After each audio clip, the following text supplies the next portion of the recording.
श्रीलेखर्णनकृतं भगवती शैलपुत्री अष्टोत्तरशतनामावलिः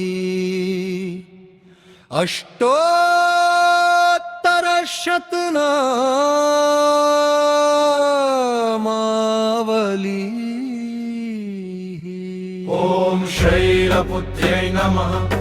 ॐ धारवत्यै नमः, ॐ हिमालयतनयायै नमः, ॐ गिरिजायै नमः, ॐ भवान्यै नमः, ॐ अम्बिकायै नमः, ॐ दुर्गायै नमः,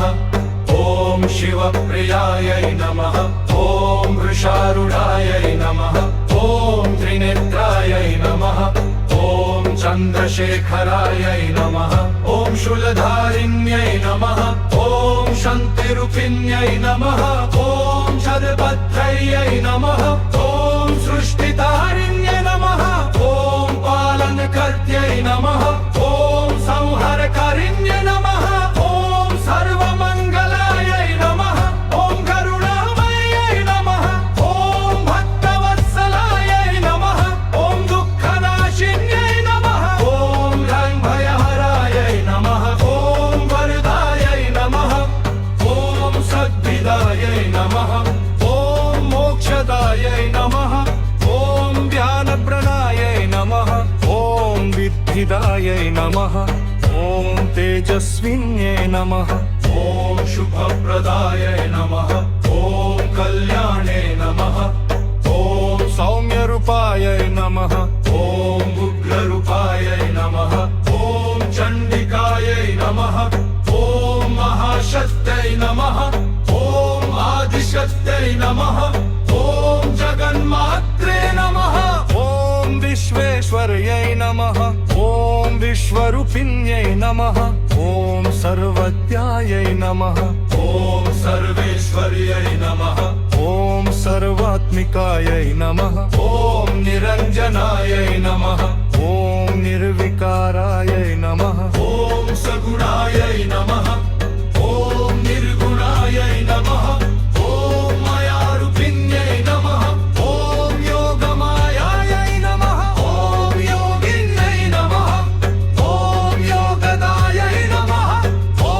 ध्यानगमायै नमः, ॐ ध्यानरूपायै नमः, ॐ तपस्विन्यै नमः, ॐ तपःफलप्रदायै नमः, ॐ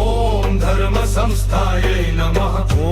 धर्मपालिन्यै नमः, ॐ सत्यरूपायै नमः, ॐ सत्यवत्यै नमः, ॐ शुद्धायै नमः, ॐ शान्तायै नमः, ॐ शिवाराध्यायै नमः, ॐ शिवात्मिकायै नमः, ॐ शिवप्राणायै नमः, ॐ शिवशक्त्यै नमः, ॐ शिवानन्दायै नमः, ॐ विश्वजनन्यै नमः, ॐ लोकमात्रे नमः, ॐ लोकधात्र्यै नमः, ॐ लोकपालिन्यै नमः, ॐ लोकपूजितायै नमः, ॐ देवमात्रे नमः, ॐ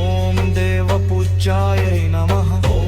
देवताराध्यायै नमः, ॐ महादेव्यै नमः, ॐ त्रैलोक्यजनन्यै नमः, ॐ त्रैलोक्यपालिन्यै नमः, ॐ त्रैलोक्यमन्ददायै नमः, ॐ आनन्दरूपायै नमः, ॐ आनन्ददायै नमः, ॐ भुक्तिमुक्तिप्रदायै नमः, ॐ कामदायै नमः, ॐ कामरूपिण्यै नमः, ॐ कामेश्वर्यै नमः, ॐ चन्द्रमुख्यै नमः, ॐ सुन्दर्यनिधये नमः, ॐ रूपलावण्यशालिन्यै नमः, ॐ सुन्दर्यायै नमः, ॐ महामायायै नमः, ॐ महालक्ष्म्यै नमः, ॐ महासरस्वत्यै नमः, ॐ महाकल्यै नमः, ॐ त्रिगुणात्मिकायै नमः, ॐ गुणातीतायै नमः, ॐ भवरोगनि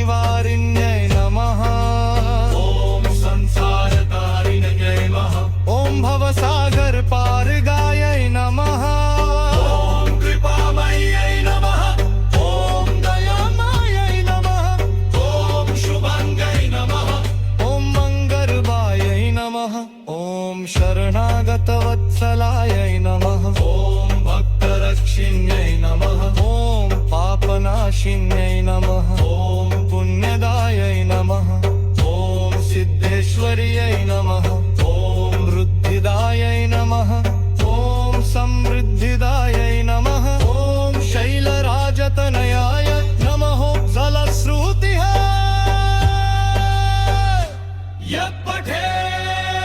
यत्पठेत्प्रगरुत्थाय श्रद्धा भक्ति समन्वितः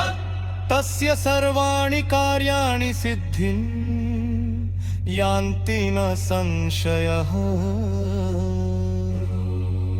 दुःखदारिद्र्यनाशश्च सुखसम्पत्प्रवर्धनम् भवेत् तस्य महादेव्या प्रसादात् शैलपुत्र्या